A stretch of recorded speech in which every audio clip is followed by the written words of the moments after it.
semua yang sudah tergabung. Saya sapa dulu. Ini ada Pak Ripa Sigalingging, ada Pak Pasribu, ada juga Ibu Ruth dari Singapura, Raffles Mandiangan. Ini Rafael saya belum begitu kenal ya, tapi pasti saudara dalam Kristus tentunya. Ibu Juhaini yang dari Malaysia. Ya, selamat bergabung hari ini. Mari kita siapkan hati kita untuk dengarkan firman Tuhan. Termasuk juga ini Raja Pon Samrat Samuel dari India. Ya, ini Ya, termasuk orang yang rajin juga. Ya, we most welcome you to join this the power of also from Singapore roots and also Raffles Mandiangan. I think he lives in Tangerang. If I'm not wrong for that ya. Oke, mari kita berdoa seperti kita pada firman Tuhan. Terima kasih Tuhan atas segala kasih-Mu di mana pada saat ini di mana kami siapkan hati kami kepada kebenaran firman-Mu. Berfirmanlah Engkau Tuhan, kami sudah siap mendengarkannya. Urapan Tuhan turun atas kami dari saat pagi ini. Terima kasih di dalam nama Kristus saya berdoa. Haleluya. Amin. Nah, hari ini saya akan sampaikan firman Tuhan dengan tetap tema yang sama, yaitu dampak perjumpaan dengan Yesus. Karena ini tema yang sangat penting untuk kita pahami, sehingga kehidupan kita semakin meningkat secara rohani. Mengawali firman Tuhan ini, saya buka Roma pasal 8 ayat 14 dan 15. Semua orang yang dipimpin Roh Allah adalah anak-anak Allah.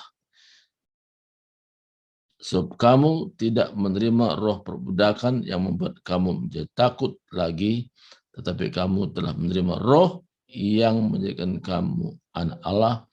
Oleh roh itu kita berseru, ya Aba, ya Bapa. Saudaraku, perjumpaan kita dengan Yesus, kalau sekarang ini kita tidak bertemu secara fisik. Tapi yang sangat penting yaitu bagaimana perjumpaan kita dengan Yesus melalui sebuah peristiwa, keadaan, situasi, ya, sehingga kita memahami betapa pentingnya kita membangun hubungan pribadi dengan Yesus. Nah, tapi dalam membangun hubungan ini, daging kita tidak bisa berbuat apa-apa. Karena daging kita itu memisahkan hubungan kita dengan Yesus. Karena daging itu menghambat. Daging itu membuat kita bukan jadi dekat tapi jauh. Nah, jadi makanya sangat penting sekali di mana kita belajar supaya kita bukan dipimpin oleh daging. Sebab kerajaan daging adalah maut, tetapi kerajaan roh adalah hidup dan damai sejahtera. Nah, saudaraku Tuhan, kalau kita ingin punya pengalaman perjumpaan dengan Yesus dan kita bisa cerita kepada orang lain betapa indahnya, maka kita merindukan namanya pengalaman rohani. Yaitu semua orang yang dipimpin Roh Allah adalah anak Allah. Jadi pengalaman bagaimana dipimpin Roh Allah itu menentukan bahwa kita dalam mengikut Tuhan itu kita menjadi orang yang betul-betul menjadi berkat, menjadi saksi. Bahkan orang bisa melihat bagaimana kehidupan Yesus itu sungguh nyata di dalam kehidupan kita. Nah, prinsip-prinsip yang kita pegang yaitu orang yang mengalami perjumpaan dengan Yesus, dia punya prinsip tegas. Jadi terukur ya. Terukurnya di mana? Yaitu tegas itu ada. Tegas itu seperti apa yang disampaikan tegas itu. Kalau kita lihat dalam Kisah Para Rasul pasal 4 ayat 12 katakan, dan keselamatan tidak ada di dalam siapapun juga selain di dalam Dia atau Yesus. Sebab di bawah kaulai ini tidak ada nama lain yang diberikan kepada manusia yang olehnya kita dapat diselamatkan. Jadi, ayat 19 katakan, tetapi Petrus dan Yohanes menjawab mereka, silakan kamu putuskan sendiri manakah yang benar daripada Allah, taat kepada kamu atau taat kepada Allah. Jadi prinsip tegas ini ada. Ada orang berkata, ya seperti jalan ke Roma itu banyak. Demikian juga halnya untuk ke sorga itu juga banyak. Ini sebagian orang berpikir. Bahkan ini juga bisa menyusup dalam pikiran yang mengaku orang percaya. Tapi orang yang memiliki perjumpaan dengan Yesus, dia punya prinsip tegas, terutama buat diri sendiri. Dan dia katakan, keselamatan tidak ada di dalam siapapun juga selain di dalam Yesus. Ketegasan buat diri sendiri itu menentukan orang ini terukur apakah dia benar-benar hidup dalam Kristus atau sekedar Kristen sebagai nama saja. Christian by name only. Nah, jadi saudaraku Tuhan, tegas ini adalah yang Tuhan berikan kepada setiap orang percaya. Tegas dalam prinsipnya. Karena tidak ada istilah kompromi bagi dia. Ya, tapi yang ada itu tegas tadi. Bahwa Yesus datang ke dunia yaitu menyelamatkan orang yang berdosa. Orang yang tidak mengerti apa arti hidup. Orang yang hidup dalam persimpangan. Jadi Yesus hadir dalam dunia ini. Dia mau menjadi manusia seperti kita. Itu adalah tujuannya apa? Supaya manusia hubungannya kembali baik dengan Bapa di surga. Hubungannya dipulihkan kembali. Sehingga dalam prinsip daripada Petrus katakan bahwa dia sudah mengalami sendiri bagaimana perjumpaan dengan Yesus bukan hanya secara fisik, tapi secara rohani dia punya pengalaman. Dan dia boleh berkata, keselamatan tidak ada dalam siapapun juga. Dan biar prinsipnya juga menjadi bagian kita bahwa kemanapun kita pergi, kita tidak mau diombang-ambingkan dengan kompromi-kompromi. Ada orang bilang banyak agama dalam dunia ini, tetapi kita punya tegas yang memimpin kita kepada kebenaran, yaitu hanya Yesus saja. Tidak ada yang lain. Tidak ada cara lain. Hanya Yesus saja. Dan jelas sekali bahwa Petrus berkata juga kepada pemuka-pemuka agama, silakan kau putuskan sendiri manakah yang benar di hadapan Allah, taat kepada kamu atau taat kepada Allah. Nah, jadi kalau kita memiliki prinsip yang benar ini saya percaya lahir daripada roh kita sendiri. Karena kita sudah pengalaman bagaimana pengalaman pribadi kita waktu kita berdoa, waktu membaca firman Tuhan, waktu merenungkan firman Tuhan. Dan pengalaman ini membuat kita punya prinsip bahwa hidup sekarang ini, sekali aku mengikut Yesus, aku tetap mengikut Yesus. Prinsip Anda, jadi tidak mudah diombang-ambingkan dengan keadaan. Nah, tetapi mungkinkah ada orang sebagai orang percaya, dia sebut namanya orang percaya, maestro ombang-ambing? Kalau dia tidak punya prinsip tegas pada diri sendiri, dia mudah terombang-ambing. Tapi kita yang hadir pada saat ini, kita punya komitmen untuk berkata, aku percaya bahwa di bawah kolong langit ini tidak ada nama lain yang diberikan kepada manusia yang olehnya dapat diselamatkan. Ini prinsip harus ada, tegas ini.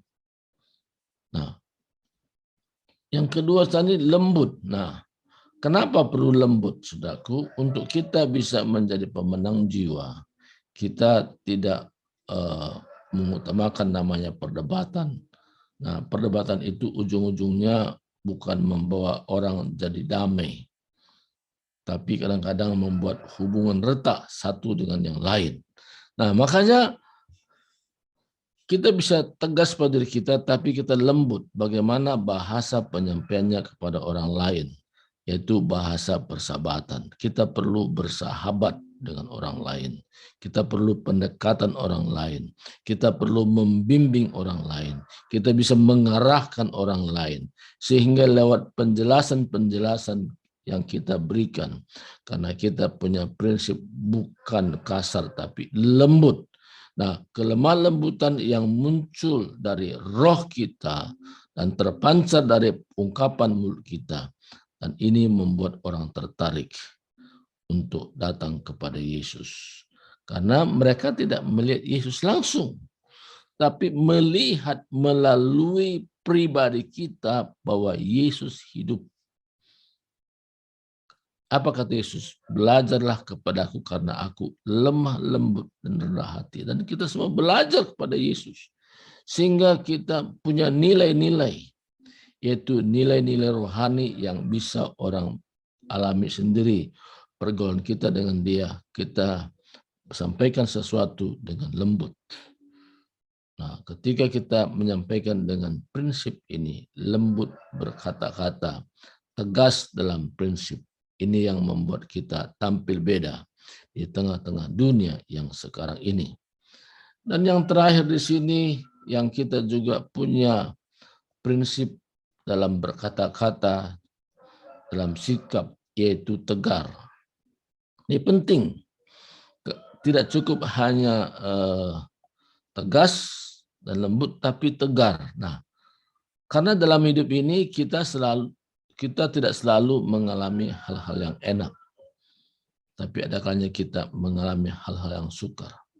Tapi kalau kita sudah punya pengalaman secara pribadi berhubungan dengan Tuhan, sehingga kita punya prinsip juga tegar dalam hidup ini, walaupun situasi yang kita hadapi tidak menyenangkan, bahkan membuat kita rasanya kalau bukan karena Kristus kita tidak kuat menghadapinya. Dalam Roma pasal 8 katakan ayat 35, siapakah yang akan memisahkan kita dari kasih Kristus?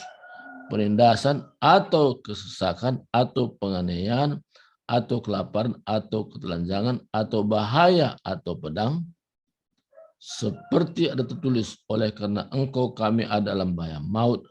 Sepanjang hari kami telah dianggap sebagai domba-domba sembelihan.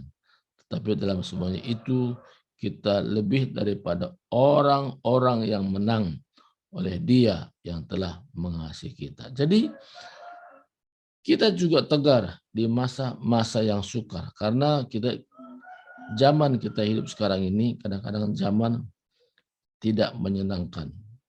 Kadang-kadang kita tidak melihat ada namanya hukum yang memihak kepada keadilan. Kadang-kadang hukum yang memihak kepada orang banyak saja, namanya people power.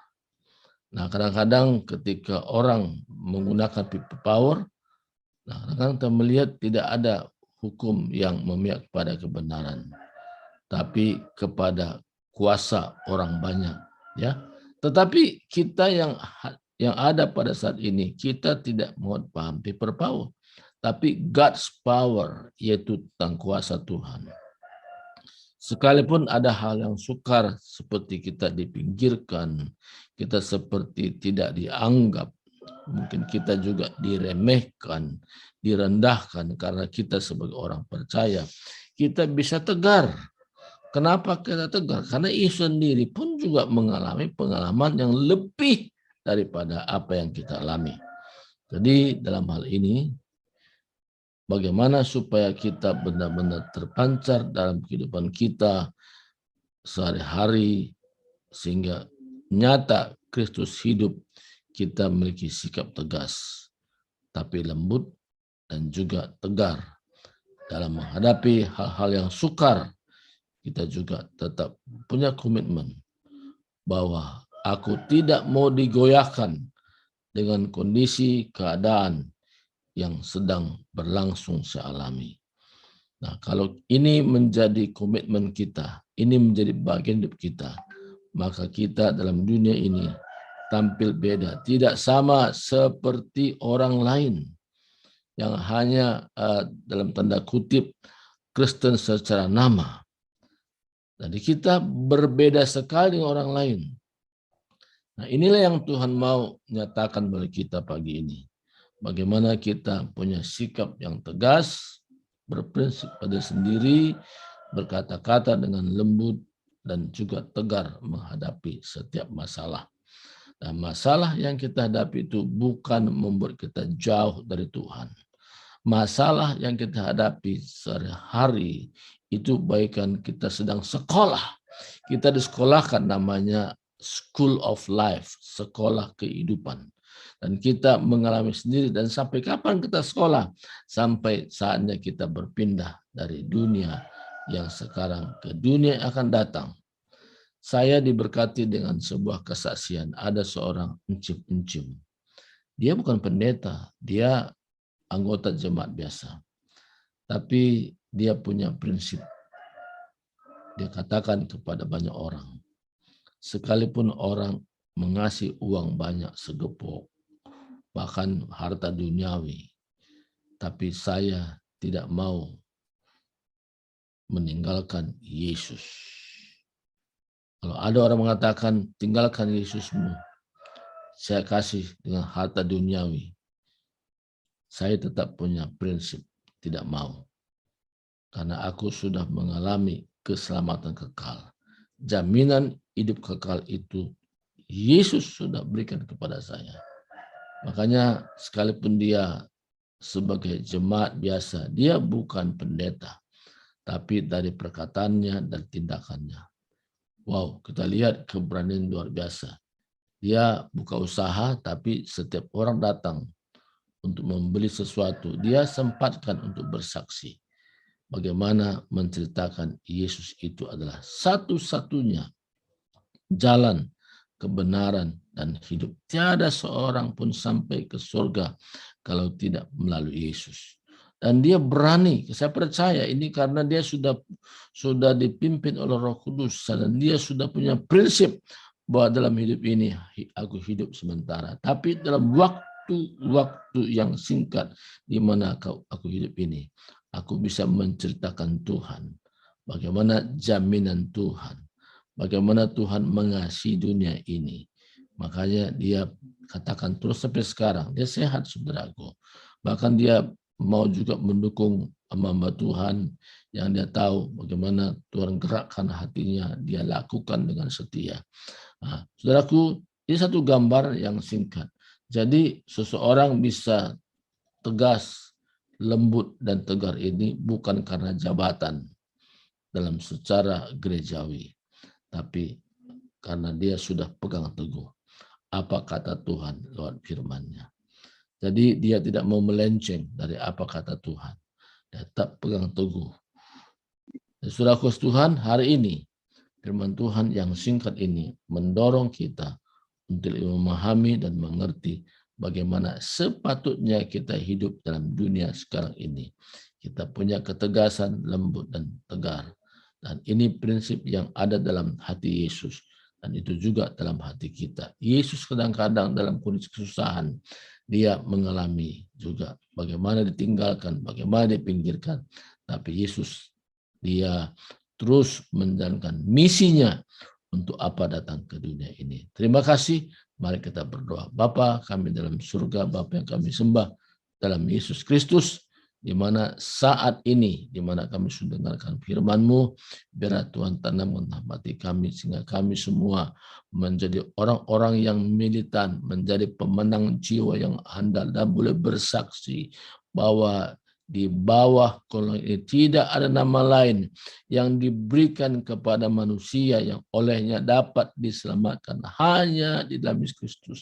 Dan kami Tuhan rindu dipakai oleh Tuhan menjadi pemenang jiwa. Mampukan kami, urapi kami, perkataan kami adalah perkataan Kristus adanya. Terima kasih Tuhan, terpuji nama-Mu hari ini sampai selama-lamanya. Di dalam nama Yesus Kristus kami sudah berdoa dan bersyukur. Haleluya, haleluya. Amin, amin.